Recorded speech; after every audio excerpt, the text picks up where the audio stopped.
우리 이제 사도행전 이제 1장 들어와서 이제 본론 같은 이야기가 이제 시작되기 전에 예수님 이야기는 어떻게 보면 오늘로서 끝나요.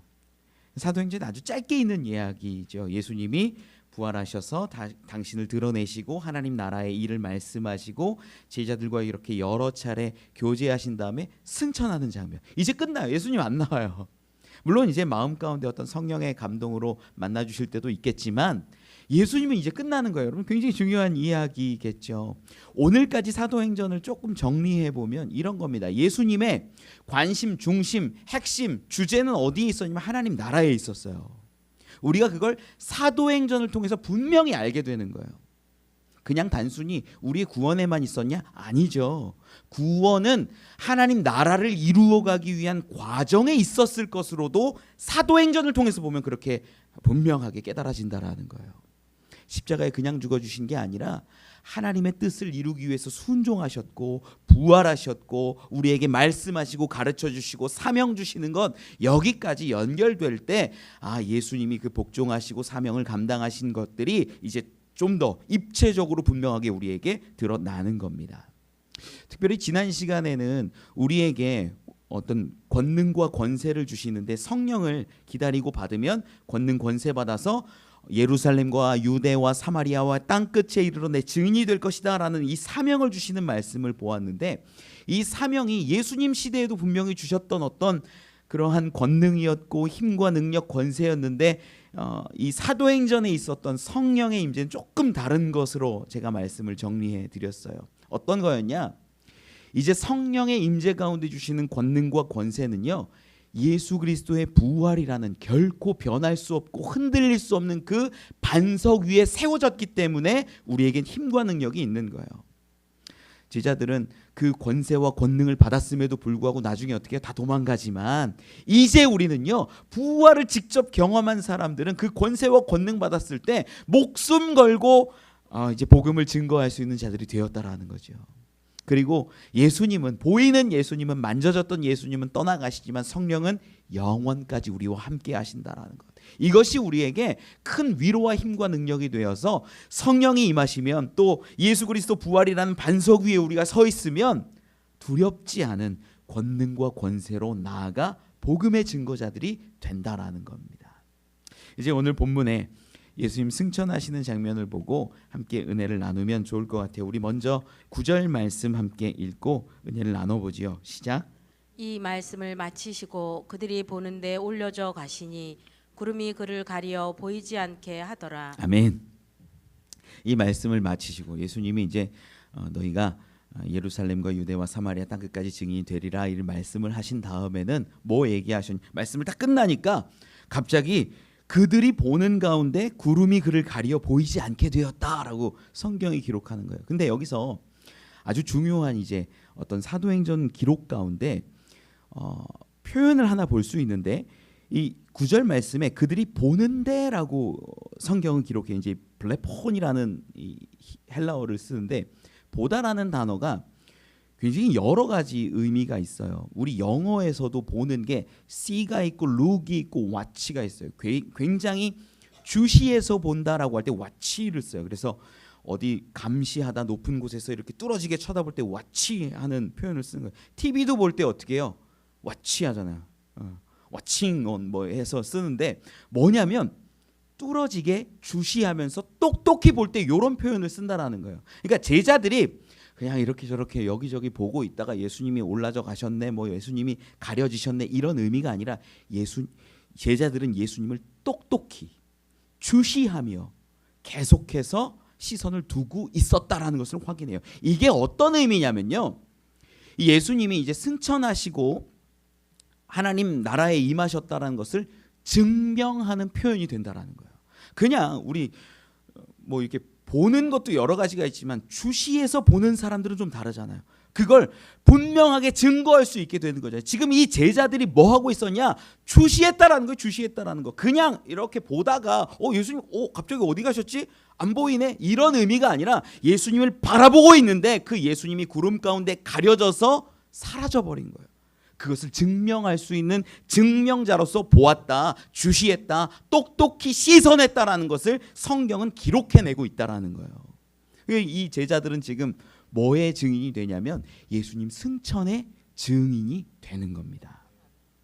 이 구름에 가렸다라는 것이 참 좀 신비스러운 표현인데, 구름이라는 걸 일반적으로 좀 설명을 드리면, 구름은요 우리가 이렇게 막 어디 막 그 손오공 같은 데서 나오는 근두운인가요? 뭐 그 타고 이렇게 날아가는 그런 의미가 아니에요. 구름 타고 오신다고 그랬는데, 정확히 오늘 본문 가운데 사도행전에 기록된 건 구름이 그를 가리었다라고 기록하는 거예요. 이런 비슷한 대목이 어디 등장하냐면 출애굽기 24장에 등장을 해요. 출애굽기 24장을 한번 살펴볼까요? 출애굽기 24장 15절로 18절 말씀입니다. 출애굽기 24장 15절로 18절의 말씀 우리 같이 한번 읽어보지요. 시작. 모세가 산에 오르매 구름이 산을 가리며 여호와의 영광이 시내 산 위에 머무르고 구름이 엿새 동안 산을 가리더니 일곱째 날에 여호와께서 구름 가운데서 모세를 부르시니라. 산 위에 여호와의 영광이 이스라엘 자손의 눈에 맹렬한 불같이 보였고 모세는 구름 속으로 들어가서 산 위에 올랐으며 모세가 40일 40야를 산에 있으니라. 아멘. 구름이 여러 번 등장하는 것을 우리가 볼 수 있어요. 그리고 구름 가운데 모세가 들어갔더니 구름이 그를 가리워 버리는 이 모습들을 우리는 확인해요. 그래서 구름이라는 것에 대해서 사실 이렇게 구약 성경을 다 뒤져보면 여러분 공부는 되겠지만 공부하는 자리는 아니니까, 구름은 뭘 의미하냐면 하나님의 임재를 의미해요. 하나님의 임재, 하나님의 역사, 하나님의 통치, 이런 것들을 의미하는. 그래서 우리가 하늘에 계신다라고 이야기하는데 정말 이 공간으로서 하늘이 하나님의 나라가 아니라 하나님이 통치하시고 하나님이 다스리시는 모든 나라가 하나님 나라인 것처럼 본문 말씀의 구름도 그런 하나님의 임재와 하나님의 역사를 드러낸다라는 거예요. 그렇게 이제 출애굽기 이야기를 보면서 오늘 본문으로 돌아와서 보면 구름이 그를 가리는 거예요. 그럼 뭐가 가리는 걸까? 하나님의 임재가, 하나님의 역사하심이, 하나님이 예수님을 가리워서 받으시는 것이 되는 거예요. 이 장면을 그냥 구름 타고 올라갔다 이렇게 보면 구름이 이동수단이 아니에요. 이동수단이 아니라 하나님께서 그를 받으시고 하나님께서 그를 영접하셨다라는 의미예요. 실제로 이 가리었다라는 이 표현이 휘펠라벤이라는 헬라어를 쓰는데, 이게 가렸다라는 표현도 되는데 취하다가 돼요. 취하다. 누가 취했을까요? 하나님이 취하신 거예요. 하나님이 예수님을 취하시고 실제로 사전에 보면 나와요. 영접하셨다라는 뜻이 돼요. 휘펠라벤이 뭐예요? 누가 영접한 거예요? 하나님이 예수님을 영접하시는 거예요. 언제 영접했을까? 모든 그 사역을 다 마친 그때.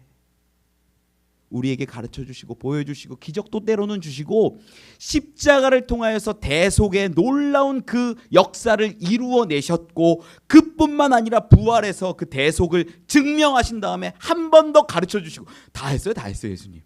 그리고 나서 그 모든 일을 마치시니까 하나님이 어떻게 하시는 거예요? 영접하시는 거예요. 구름 가운데 가려주시는 거예요. 여러분 너무 아름답지 않아요? 너무 멋있지 않아요? 저는 여러분이 이러한 자리에 설 수 있기를 소망합니다. 축원합니다. 하나님이 우리를 영접하시는 그 자리에 우리가 설 수 있다면 얼마나 귀하고 아름다울까요? 우리가 예수님의 이 승천하시는 장면을 가만히 볼 때 방금 말씀드렸지만 정확히 알 수 있어요. 예수님이 언제 하나님의 영접을 받으시는가? 그의 가르치심, 보여주심, 깨닫게 하심, 삶으로 같이 나타내심, 그리고 예수님이 말씀하실 때 우리 빌립보서 2장에서도 8절 가운데 기록하지만 우리 가운데 사람으로 나타나셔서 낮추시고 죽기까지 복종하심으로 하나님의 뜻을 이루시잖아요. 그게 하나님의 사명이었어요. 주신 그 사명을 다 감당하고 부활로 이제 우리 이 세상의 모든 죄를 사하셨다는 것을 증명해낸 다음에 승천하시는 거예요. 여러분, 저는 여러분들에게 정말 그 하나님의 사명을 끝까지 감당할 수 있는 놀라운 일들이 막 벌어졌으면 좋겠어요. 저희 아이가 가끔 저한테 얘기해요. 아빠 죽지 마. 어린 애들은 그런 말 한 번씩 할 때 있어요. 아빠 죽지 마. 끝까지 살아. 죽음이라는 게 이제 머릿속에 이제 인식되기 시작할 때인 거죠. 누군가 죽는다라는 것을 알 때 그런 걸 한 번씩 묻는 거예요. 내가 가장 사랑하고 내가 가장 의지했던 존재가 죽을까 봐 그냥 하는 말이에요. 제가 아이에게 꼭 하는 말이 그겁니다. 아빠는 하나님의 사명을 이룰 때까지는 안 죽어. 그리고 무슨 일이 있어도 안 죽고 하나님의 사명 거기까지다라고 말하면 아빠는 내일이라도 죽는 거야. 여러분, 우리가 생사를 논할 때 하나님의 사명이 사실은 먼저 되어야 해요. 그런데 하나님의 어떤 사명과 소명, 즉 이 사도행전에서 말하고 있는 하나님의 나라에는 관심 없고 내 삶을 어디까지 살 수 있고 내가 살아서 얼마나 많이 누릴 수 있고 그리고 천국 가서 내가 얼마나 영화롭게 살 수 있는지 여기에 관심을 갖고 있는 사람이 교회 안에도 너무나 많아요. 아닙니다, 여러분. 하나님의 나라, 하나님이 주신 소명, 하나님이 우리 한 사람 한 사람에게 주신 달란트들이 있다면 그것을 이루어가는데 우리가 시선해야 돼요. 사도행전은 그런 관점에서 볼 때 분명해지는 거예요. 제자들은 이걸 깨닫지 못하니까 지난 시간에도 계속 보았지만 하나님 나라가 아닌, 예수님은 하나님 나라를 말씀하시는데 어떤 나라의 회복을 말해요? 이스라엘 나라의 회복을 묻잖아요. 이스라엘 나라가 회복될 때가 이때입니까, 예수님? 우리의 모습인 거예요. 여러분, 이스라엘 나라와 하나님 나라를 정확히 구분해낼 때 하나님의 사명이 조금씩 보여진다라는 거예요. 이런 제자들의 시선은 예수님을 계속 바라보고 있을 때 이제 어떤 일이 일어나는가 10절 11절에 기록을 해요. 우리 10절 11절 말씀을 같이 한번 읽어봅시다. 시작. 올라가실 때 제자들이 자세히 하늘을 쳐다보고 있는데 흰옷 입은 두 사람이 그들 곁에 서서 이르되 갈릴리 사람들아 어찌하여 서서 하늘을 쳐다보느냐. 너희 가운데서 하늘로 올려지신 이 예수는 하늘로 가심을 본 그대로 오시리라 하였느니라. 아멘. 올라가시는 것을 제자들이 계속 보고 있는 거예요. 그러니까 이 처음에는 구름에 가려져서 이렇게 안 보였는데 뭐 이렇게 얼핏 봤는데 저기 올라가는 걸 이렇게 본 것 같아요. 느낌을. 올라가는 걸 이렇게 계속 보고 있으니까 흰옷 입은 두 사람이 등장을 합니다. 이 흰옷 입은 두 사람은 누굴까요? 우리는 직감적으로 알죠. 천사라는 걸 알 수 있어요. 왜 그러냐면 예수님의 어떤 신비한 사역이 이루어질 때 이런 일들이 몇 번 일어나요. 부활 때도 우리가 일어나는 것을 알고 있어요. 부활 때 우리가 누가복음 24장 4절로 6절을 보면 기록이 되는데 화면 띄워줄 수 있을까요? 같이 한번 읽어볼까요? 시작. 이로 인하여 근심할 때에 문득 찬란한 옷을 입은 두 사람이 곁에 섰는지라. 여자들이 두려워 얼굴을 땅에 대니 두 사람이 이르되 어찌하여 살아있는 자를 죽은 자 가운데서 찾느냐. 여기 계시지 않고 살아나셨느니라. 갈릴리에 계실 때에 너희에게 어떻게 말씀하셨는지를 기억하라. 아멘. 우리가 복음서를 다 대조해서 보면 이 두 사람이 어떤 사람인지 알죠. 천사잖아요, 천사. 그러니까 이 두 흰옷 입은 존재가 나와가지고 예수님의 부활도 증명하고 가르쳐줬고 이랬는데 오늘 본문 가운데에서도 이렇게 바라보고 있는 제자들에게 얘기하는 거예요. 야, 너 지금 니네 뭐 보고 있어? 이렇게 얘기해요. 뭐 보고 있어? 야, 니네 지금 어찌하여 서서 하늘을 쳐다보느냐 얘기하는 거예요. 여러분, 이게요 잘 보고 있다라고 얘기하는 것 같아요, 책망하는 느낌이에요. 책망의 느낌이 많이 드십니까? 맞아요. 왜 책망하느냐? 왜 책망하고 있는가? 우리가 분명히 알아야 되는데 부활에 증인되었던 그들이 다시 승천을 증인하는 어떤 증인자로 설 때에 이제 우리가 시선해야 될 곳이 어디인지를 분명히 가르쳐 주는 거예요. 이제 하늘을 바라보고 예수님만 바라보는 것이 아니라 여기에서 예수님이 말씀하신 그대로 예루살렘과 유대와 사마리아와 땅끝을 바라볼 수 있는 사람이 되어야 된다라는 거예요. 이걸 지금 책망하고 있다라는 거죠. 우리는 여기 이 천사들의 책망함이 뭔지를 알아야 되는 거예요. 그런데 우리 수많은 사람들의 시선이 어디 있냐면 방금 제자들처럼 하나님만 바라보고 예수님만 바라볼 때가 너무나 많아요. 저는 예수님을 바라보아야 할 때는 바라보아야 하고 예수님께로부터 오는 그 구원과 은혜를 경험하고 나면 그 이후로부터는 우리의 시선이 조금 달라져야 하는데 세상을 향해야 한다라고 믿습니다.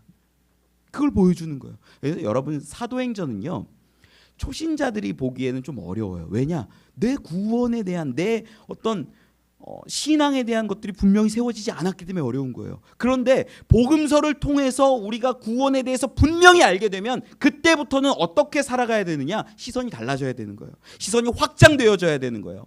예수님만 바라보고 하나님만 바라봤던 시선에서 이제는 세상으로 눈을 돌려서 증인으로 살아갈 수 있는 모습이 있어야 되는 거예요. 근데 많은 사람들이 이걸 놓치죠. 그리고 교회에 와서는 그냥 기도하는 내용들이 하나님의 나라와 하나님의 의가 아니라 내 나라와 내 의를 이야기하고 내 소원을 이야기하고 물질을 이야기하고 소유권에 대해서 관심을 가진 다음에 세상에 나가요. 세상하고 똑같아요. 세상 사람들하고. 이게 그리스도인입니까? 여러분 죄송한데 그건 그리스도인이 아니에요. 진짜 그리스도인은 구원받은 다음엔 구원받은 자의 삶을 하나님의 소명에 맞추어 살아가는 것이 진짜 구원받은 자의 성숙한 삶인 줄 믿으시기 바랍니다. 이게 우리 가운데 있어야 돼요. 내 삶을 한번 보시라는 거예요. 여러분 7일 동안 내가 어떻게 살아왔는지를 한번 살펴보라는 거예요. 그게 종교적인 열심으로 주일날 그래 내가 할 거 했으니까 내 의무 했으니까 나머지 6일은 내 마음대로 살아야지 라고 생각하고 있다면 지금 유대교적인 이 신앙을 버리지 못하고 있는 거예요. 그런데 진짜 그리스도인은 어떻게 살아가냐면 주일날 예수님을 바라보며 기쁨으로 그래 나를 구원하셨구나, 나의 구원이 증명되었구나라는 기쁨으로 딱 세워지면 그때부터는 세상 가운데 누구의 증인으로 사는 거예요? 예수 그리스도의 복음의 생명의 증인으로 살아가는 모습이 있어야 돼요. 이게 전환이죠. 근데 우리 가운데 이게 너무 없어요. 한 일주일 동안 어떻게 사셨는가를 한번 생각해 보세요. 내가 기도하는데 열심을 냈냐? 누군가를 섬기고 누군가를 사랑해내는데 복음을 증거하는데 내가 열심을 냈냐? 그러지 않을 때가 너무나 많잖아요 우리 가운데. 그리고 뭔가 좀 불편하고 어려운 일이 생기면 하늘을 바라면서 왜 이렇게 어렵게 하십니까? 하늘만 바라보고 있는 거예요. 여러분 유아적 신앙이에요. 그게 지금 제자들의 시선이 어디 있어요? 올라가신 하나 예수님만 바라보고 있는 거예요. 유아적 신앙이에요. 마음속에 가득한 건 뭐예요? 이스라엘 나라예요. 그러니까 깨닫지도 못하고 알지도 못하고 이러는 거예요. 여러분 이 신앙에서 벗어나길 원합니다. 성령이 임하면 성령의 권능을 받으면 그렇게 된다라는 거예요. 여러분 예수 그리스도께서 구원을 이제 선포하시고 이루어내셨다면 이때부터는 바뀌어야 돼요. 정말 구원이 믿어졌고 내 존재가 바뀌었다면요 그때부터는 달라져야 돼요. 시선도 바뀌고 하나님의 나라와 의를 위해서 살아가는 모습이어야만 합니다. 자 이렇게 이제 좀 정리를 해보면 두 흰옷 입은 천사가 나왔는데 이 천사는 언제부터 증인이었냐면 부활의 시대, 부활의 사건에서도 어떤 증인으로 두 사람이 등장하고 오늘 본문에서도 승천할 때 증인으로 등장하는 거예요. 근데 본문에서도 이야기를 하지만 이 예수는 하늘로 가심을 이게 이제 승천의 어떤 증인이라는 거죠. 그리고 한 가지 더 증인으로 세워져요. 뭘로 어떤 증인이냐? 11절 끝에 기록하죠. 본 그대로 오시리라. 이 증인이 되는 거예요. 재림의 증인. 다시 오실 것이다. 너희가 본 그대로 가신 것처럼 그대로 너희 가운데 우리 가운데 오실 것이다 라고 선포하는 거예요. 그러면 우리가 이제 깨달을 수 있는 것들이 여러 가지가 있는데 이런 것들이 있습니다. 하나님의 영광 가운데 하나님과 함께 오신다라는 것을 알게 되는 거예요. 왜? 구름이 가리워졌던 것처럼 하나님의 임재와 하나님의 역사 가운데 예수 그리스도께서 다시 오신다라는 것을 알게 돼요. 근데 이제 이런 부분을 이단들에서는 얘기하죠. 자기가 이제 예수이고 싶으니까, 자기가 뭐 보혜사이고 싶으니까 정말로 하나님의 영광 가운데 임했냐? 아니거든요. 이 모습 그대로 온 사람 아무도 없어요. 다 태어난 때가 있고 엄마가 있고 아빠가 있더라고요. 이단들 가만히 보면. 근데 그걸 믿어요. 아니에요, 여러분. 말씀은요, 1차적으로는 말씀 있는 그대로 믿는 것이 순수한 신앙이에요. 그리고 정말 어려울 때 그대로 두는 것이 거룩한 어떤 성숙한 신앙이에요. 내가 알 수 없는데 그건 하나님이 이루시겠지. 하나님이 언젠간 깨닫게 하시겠지. 그리고 하나님의 때에 분명히 이루어지겠지. 이렇게 바라보는 거죠. 많은 사람들이 이걸 억지로 풀려니까 뭐 이단들 교주들이 주로 하는 것이죠. 구름이 뭐다, 이게 뭐다, 이게 뭐다. 그러면서 자기가 예수님이 되어야 되는 거예요. 자기가 보혜사가 되어야 되는 거예요. 이런 사람들의 특징은요, 예수님이 하나님의 사역을 온전히 이루신 분일까요, 아닐까요? 이루시지 못한 분으로 나와요. 예수님이 불완전한 분으로 나와요. 그래야 자기의 이 태어남이 자기가 하나님의 일을 완성했다라고 주장을 하는 거예요. 말도 안 되는 얘기예요. 이 이야기를 뭐 깊이 할 필요는 없고 일단 세상의 흐름이 그렇다라는 거. 여러분 이단 이단 정말 안 빠졌으면 좋겠어요. 그 이야기할 때 듣지 마세요. 굳이 여러분들이 싸울 힘과 능력이 없으면 듣지 않는 게 여러분에게 오히려 더 도움이 됩니다. 오늘 본문 가운데 이제 부활의 증인으로 또 승천의 증인으로 재림의 증인으로 두 천사가 등장을 했는데, 그러면 재림의 시대에 대해서 제가 좀 오늘 이야기를 정리를 좀 해보려고 해요. 여러분, 예수님이 다시 오신다라고 말씀하신 게 그냥 대충 생각해서 한 2000년 됐어요. 2000년. 예수님 정말 오실까요, 여러분? 정말 믿으세요? 언제 오실 것 같으세요? 여기 날짜 얘기하면 이제 이단이 되는 거예요, 여러분. 여기서 예수님 오신다라는 생각 정말 하세요? 믿어지세요? 그러면 혹시 두려우세요?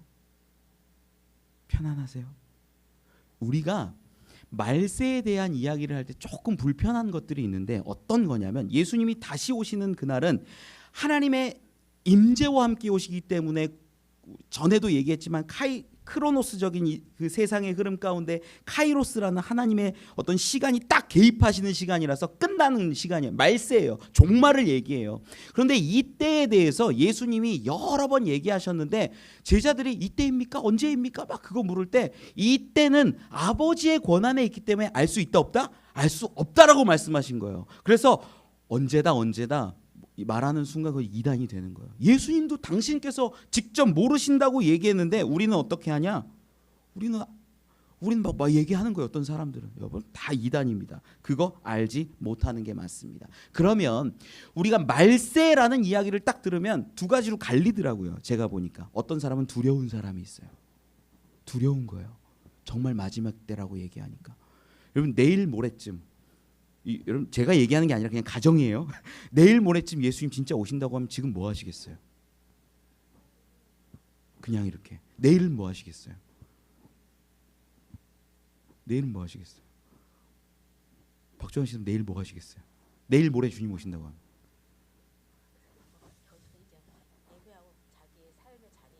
예배하고 삶의 자리에 있을 거예요. 이게 굉장히 중요해요. 많은 사람들이, 두려운 사람들의 공통적인 특징이 뭐냐면, 내일 모레 주님이 오신다고 하면 오늘부터 집을 정리하고 나와가지고 교회에서 먹고 자면서 기도하고 찬양하고 기다리는 거예요. 그래야 내가 구원받을 거라고 생각하는 거예요. 이단들이 그랬어요. 예전에 그 다미선교회라고 이렇게 이장님, 장로, 목사라고도 하는데, 그분이 92년 10월 언젠가 그 날짜 딱 정해가지고 막 뭐 휴거가 일어나고 재림이 있는다 막 그럴 때, 그것이 알고 싶다 해서도 나왔어요. 제가 어렸을 때거든요. 그래서 저도 조마조마했어요. 정말 그런 일이 있을까? 괜히 그때 저 어릴 때니까 그때 괜히 그 시간쯤에 기도하고 있어야 될 것 같고 그 시간쯤에 찬양하고 있어야 될 것 같고, 혹시 모르잖아요. 그때 그게 진짜라면 무릎 꿇고 있어야 이렇게 올라갈 수 있을 가능성이 높잖아요. 그런 마음이 저에게 있었던 거예요. 제 어렸을 때니까. 그게 뭐에 기인한 거냐면 두려움에 기인한 거예요. 우리가 종말이 있다, 마지막 때가 있다라고 생각하면 두려워합니다. 이단이 그런 걸 노려가지고 집 팔게 하고 뭐 땅 팔게 하고, 그래서 막, 그럼 이단도 그거 갖고 있지 않아도 되는 건데 다 받아요, 희한하게. 웃기잖아요, 여러분. 그런 것만 보더라도 이단이 말이 안 된다는 걸 알아야 돼요. 의미가 없는 행동이에요. 두려워하는 사람들이 세상에 많아요. 그리고 또 말세다라고 이야기할 때 두 번째 태도를 취하는 사람들이 있는데, 주님이 안 오실 것 같은 거예요. 말세라는 걸 들었는데. 2000년이 지났잖아요.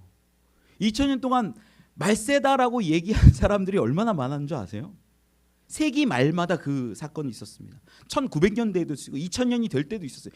여러분은 기억하실지 모르겠어요. 2000년이 딱 될 때 전 세계의 컴퓨터가 공공을 인식하지 못해갖고 Y2K 버그가 일어나고 막 나라의 막 항만이, 공항이 다 멈춰서, 그런 얘기 들어보셨어요? 1990 몇 년대에 막 있었던 말들이에요. 지금 뭐 2000년대 생들은 전혀 이해할 수 없는 얘기지만 두려워하는 그런 게 있었어요. 늘 있었어요. 그런데 그런 시간이 한 번 지나가면 마음 가운데 뭐가 생기냐면, 마치 예방주사 맞은 것처럼, 안 오시네. 안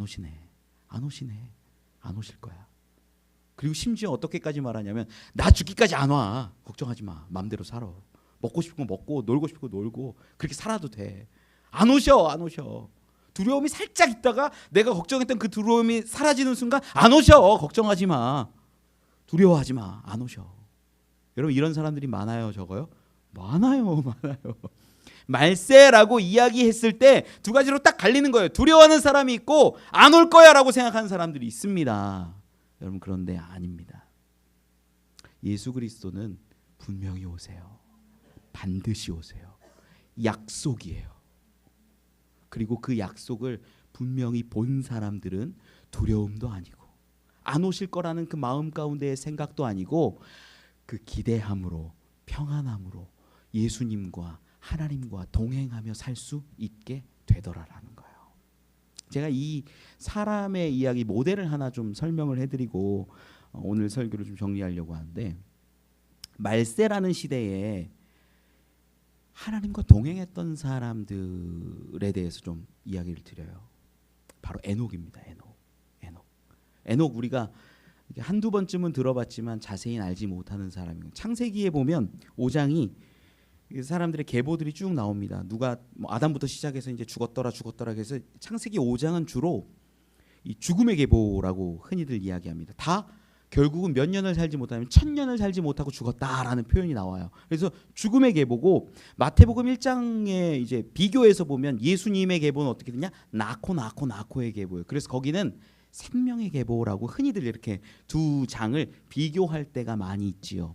근데 죽음의 계보를 쭉 창세기 5장을 보다 보면 한 사람, 죽지 않은 사람이 등장해요.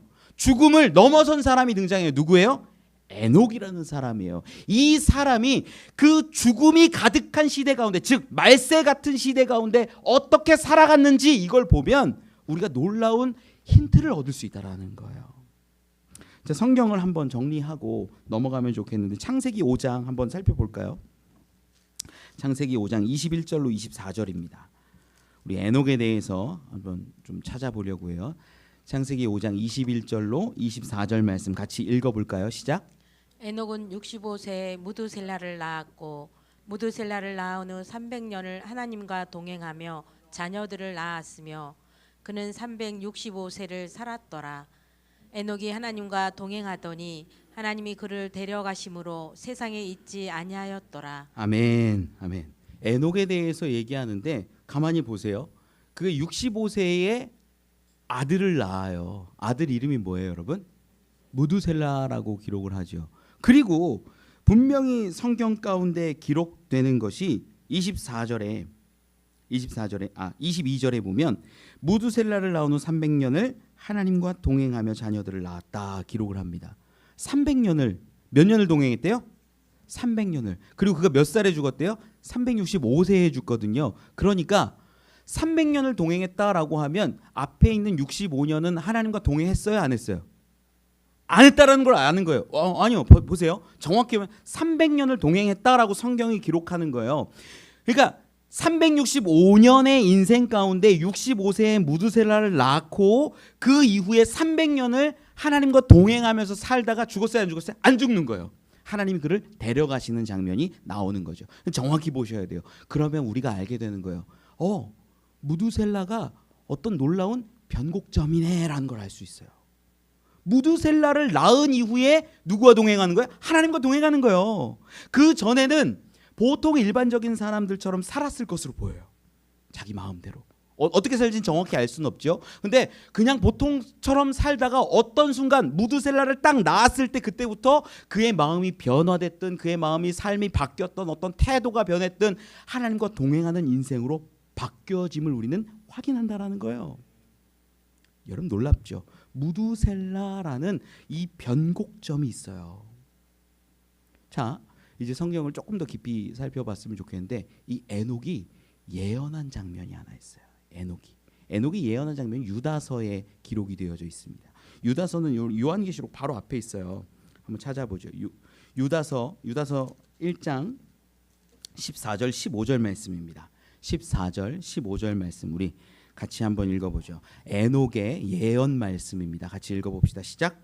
아담의 7대 손 에녹이 이 사람들에 대하여도 예언하여 이르되 보라 주께서 그 수만의 거룩한 자와 함께 임하셨나니 이는 뭇 사람을 심판하사 모든 경건하지 않은 자가 경건하지 않게 행한 모든 경건하지 않은 일과 또 경건하지 않은 죄인들이 주를 거슬러 한 모든 완악한 말로 말미암아 그들을 정죄하려 하심이라 하였느니라. 아멘. 에녹이 예언을 했는데 그 예언이 뭐냐면 하나님의 심판, 주의 심판, 정죄하심에 대한 예언을 했다는, 경건하지 않은 자들을 바라보면서 너희의 경건하지 않은 이러한 일들, 경건하지 않은 이 모습들, 이런 것들 하나님이 심판하신다, 하나님이 정죄하신다라고 예언을 했다라는 거예요. 그렇죠? 유다서에 보면 정확히 기록을 해요. 그런데 이 두 가지 이야기를 살펴서 이 예언을 언제쯤 했을 것으로 우리가 보는 게 자연스러운 추론이 되냐면 하나님과 동행하면서 이런 예언을 했을 것으로 보이는 거예요. 그 동행했던 시점이 언제예요? 무드셀라 낳았을 때. 그렇잖아요. 그냥 태어나서 65세 되었을 때 무드셀라를 낳거든요. 이 무드셀라를 낳았을 이 즈음에 하나님과 동행하기 시작하면서 음성도 듣고 깨닫기도 하고, 그때 예언한 내용이 유다서에 기록된 거예요. 경건하지 않은 자들 들어, 주께서 심판하실 때가 와, 주께서 정죄하실 그때가 분명히 와라고 말세에 대해서, 종말에 대해서 심판을 분명히 경고하는 거예요. 이러한 장면을 우리는 확인해요. 여기에 이제 성경을 해석하는데 약간의 기술이 필요한데, 무두셀라라는 이름이 굉장히 독특한 이름이에요. 무두셀라라는 말이 여러분들 뭐 이렇게 찾아보면 다 나올 거예요. 창을 던지는 자, 창을 던지는 자, 창을 던지는 자. 근데 이 창을 던지는 자가 어떤 의미를 갖고 있는지를 알아야 돼요. 이게 뭐냐면 창을 던지는 자는 그 마을이나 그 성읍 가운데 초병을 의미합니다. 초병. 그래서 나쁜 사람들이 오거나 대적들이 오면 뭐 하는 거예요? 창을 던져서 막는 거예요. 초병이니까. 근데 이 초병이 죽으면 어떻게 되는 걸까요? 이 마을에, 이 성읍에, 이 나라에 공격이 들어오는 거고 멸망한다라는 의미가 되는 거예요. 그러다 보니까 무두셀라라는 그 이름의 의미적인 내용으로 들어가면 그가 죽으면 심판이 임한다라는 의미예요. 이건 제가 의역한 게 아니라 이 의역은 이 박영선 목사님이 의역한 거예요. 굉장히 충분히 가능성이 있는 의역이죠. 그러다 보니까 무두셀라라는 이름이 초병인데 바로 먼저 선 자고 마을을 지켜내고 마을 앞에 서 있는 자인데, 그가 죽으면 어떻게 되는 거예요? 멸망이 임하는 거예요. 심판이 임하는 거예요. 그렇게 보는 거예요. 두렵죠. 자, 그럼 이제 에녹이 변화한 그 시점을 우리가 살펴볼 수 있는데, 65세에 무두셀라를 낳았어요. 무두셀라 이름을 왜 그렇게 졌을까요? 하나님이 어떤 마음을 주셨거나 깨닫게 하셨거나 때에 대해서 가르쳐 주셨을 수도 있어요. 그래서 이 아이가 초병인데, 이 아이가 죽으면 하나님의 심판이 임하는데, 이런 마음이 분명하게 세워지니까 사람들 가운데에서도 뭐라고 선포하는 거예요? 주께서 심판하실 때가 분명히 온다. 경건하지 않은 자들의 그 경건하지 않은 모든 일들을 바라보면서 정죄하실 그때가 분명히 온다라고 이야기하는 거예요. 그러니까 에녹은 그때부터 어떻게 사는 거예요? 하나님과 동행하면서 하는 거예요. 여러분, 말세를 바라보는 시선이 여기 있어야 돼요. 마지막 때가 있다라는 건요, 우리를 두렵게 하는 것도 아니고 어떤 사건이나 이벤트가 있을 때마다 안 오시나 봐, 안 오시나 봐, 이런 마음을 갖게 하는 게 아니라, 말세라는 것을 우리에게 주실 때는요, 우리에게 하나님과 동행하기 위하여 부르시기 위해서 주신 것이라는 것을 우리가 분명히 알아야 돼요. 그래서 예수님의 오심은 우리 가운데 뭘 주냐? 이제 하나님과 동행해야 하는구나, 하나님 말씀을 따라 살아가야 되는구나, 이런 것들을 분명히 알게 되는 거죠. 자, 무드셀라 이야기를 좀 한 번 더 제가 증명을 해보면, 성경을 좀 살펴볼까요? 무드셀라 창세기 5장 25절을 한번 보면, 창세기 5장 25절 같이 한번 읽어보죠. 25절입니다. 시작. 무두셀라는 187세에 라멕을 낳았고. 아멘. 187세 라멕을 낳았어요, 아들을. 그리고 28절을 보면, 자, 라멕에 대한 이야기가 또 나와요. 28절 같이 읽어보죠. 시작. 라멕은 182세에 아들을 낳고, 29절에 보면 이름을 노아라 하여, 이렇게 기록해요. 그러니까 라멕이 몇 살에 노아를 낳았냐면 182세예요. 그러니까 무두셀라가 라멕을 낳았을 때, 그리고 라멕이 이 노아를 낳았을 때 이 연수를 187이랑 182를 더해보면 몇이 돼요? 더하기가 어렵죠. 369가 돼요. 그러니까 무두셀라가 369세에 노아를 낳았다라는 것을 우리는 확인을 하는 거예요. 그죠? 노아가 몇 살에 무두셀라 몇 살에 노아가 태어나요? 369세. 여러분 아마 이렇게 기본적으로 무두셀라가 몇 살까지 살았다는 거 요거 아는 분들이 있을 거예요. 몇 살까지 살았어요?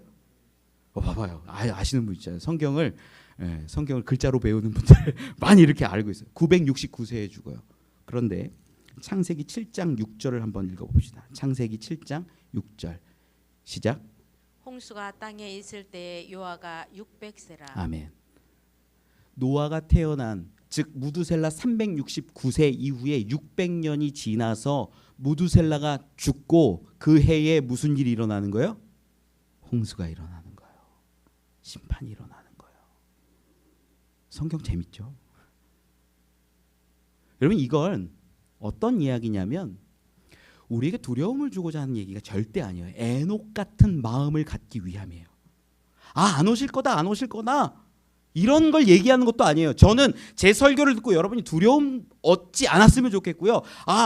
정말 안 오실 수도 있겠다 이런 생각하지 않았으면 좋겠어요. 정말로 오신다라는 것을 성경은요 늘 증언하고 있어요. 너무나 많이 증거하고 있어요. 그래서 우리가 바라보아야 되는 건 이 에녹의 삶인 거예요. 에녹은요 하나님의 음성을 듣기도 하고 하나님의 예언을 하기도 했는데 그에게 주셨던 게 뭐예요? 심판이 분명히 있다. 그 심판이 제가 여기서는 조금 의역을 하는 부분인데 너 아들 줄 건데 무두셀라라고 이름을 지어. 그가 죽으면 이 땅 가운데 심판이 임할 거야. 그러면 얘기하는 게 뭐예요?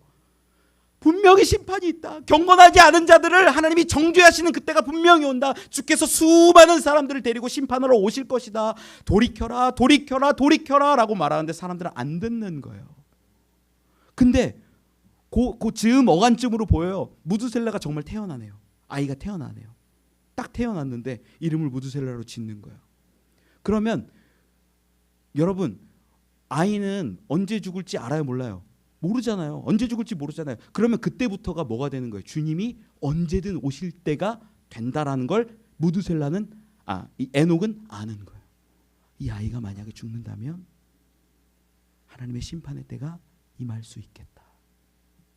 그래서 하나님과 동행하고 하나님을 바라보고 하나님과 함께하며 살았을 때 그가 어떻겠냐? 죽음을 본다 안 본다? 안 보더라라는 거죠. 65세까지 자기 마음대로 살았을지 모릅니다. 에녹은 하나님을 알고 있지만 내가 원하는 대로 살았을지 몰라요. 그런데 하나님이 만나 주셨는지 어쨌는지 그가 예언하고 선포하고 심판에 대해서 마지막 날에 대해서 이야기했을 때 그의 마음 가운데는 소망이 생기고 분명함이 생겼습니다. 그러니까 하나님과 동행하며 살아갈 수 있었다라는 거죠. 누가복음 17장에 우리가 성경을 한번 살펴보죠. 누가복음 17장 26절로 30절입니다. 같이 한번 읽어보지요. 누가복음 17장 26절로 30절 말씀 시작. 노아의 때에 된 것과 같이 인자의 때에도 그러하리라.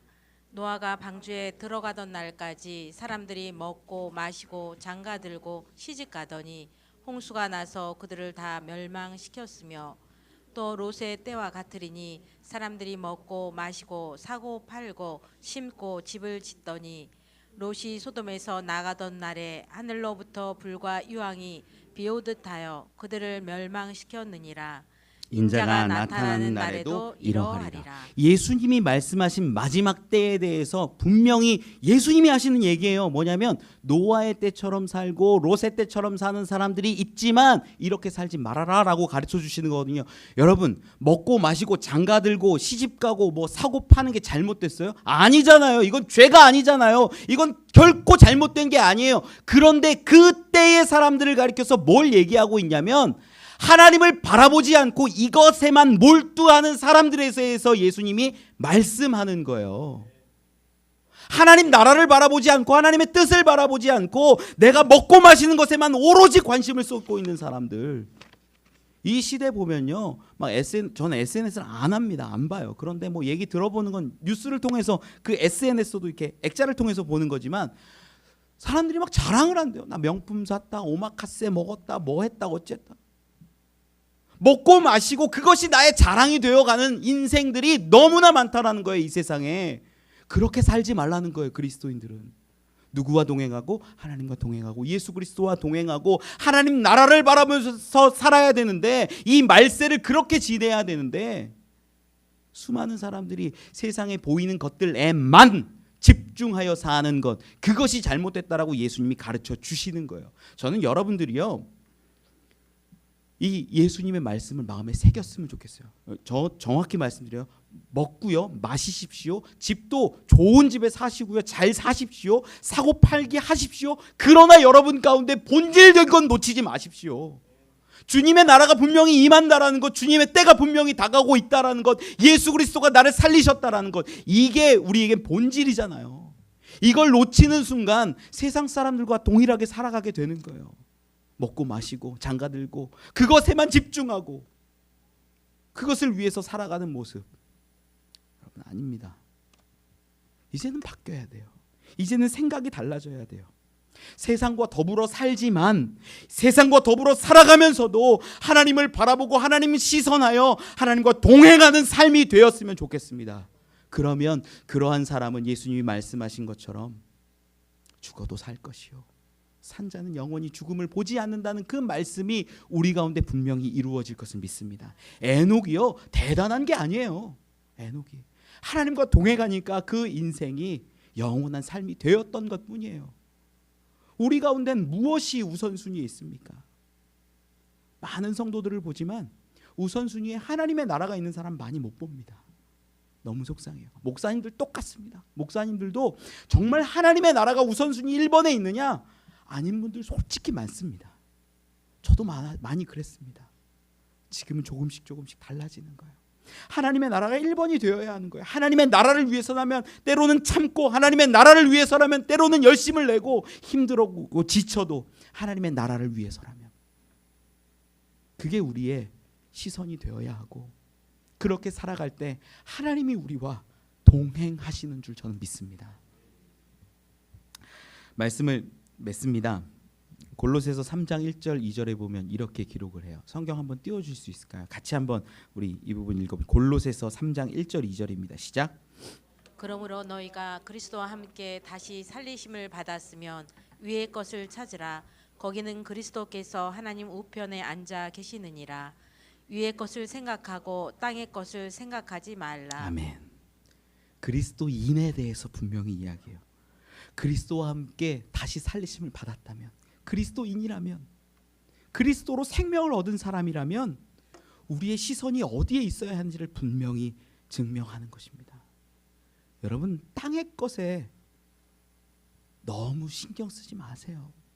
위의 것을, 하늘의 것을, 하나님의 나라를 바라보면서 살 수 있었으면 좋겠습니다. 땅의 것을 바라볼 때 예수님 저에게 뭐 주실 거예요? 마치 유아처럼 예수님 바라보고 내가 내 손 바라보고 예수님 바라보고 내 손 바라보는 그 제자들처럼 살지 말고, 이제는 구원받은 자라면, 생명 얻은 자라면 하나님의 나라를 위하여, 당신의 나라 의를 위하여 살아갈 때 하나님이 공급하시고 채워주시는 것도 느꼈으면, 증인되었으면 좋겠습니다. 우리 예수님은 승천하신 그대로 다시 오시는 분임을 믿으시길 바랍니다. 이것이 우리 가운데 진짜 세워지면요, 삶이 달라져요. 정말 언제 오시든 주님이 원하시는 삶을 소망하며 살아갈 수 있게 되지 않겠습니까? 하나님이 기뻐하시는 인생이 되십시오. 하나님의 나라에 참여하는 자가 되십시오. 하나님 손 붙잡고 걸어가는 삶이 되십시오. 나에게 주어진 소명, 나에게 주어진 자리, 하나님의 나라가 있다는 것을 분명히 깨달으십시오. 내가 구원받는 것이 다가 아니라 이제는 하나님의 나라에, 그 나라 위하여 쓰임받고 하나님이 기뻐하시는 그 아름다운 나라를 만들어 갔으면 좋겠습니다. 그러한 오심을 기다리는 저와 여러분 우리 되시길 간절히 축원합니다. 우리 같이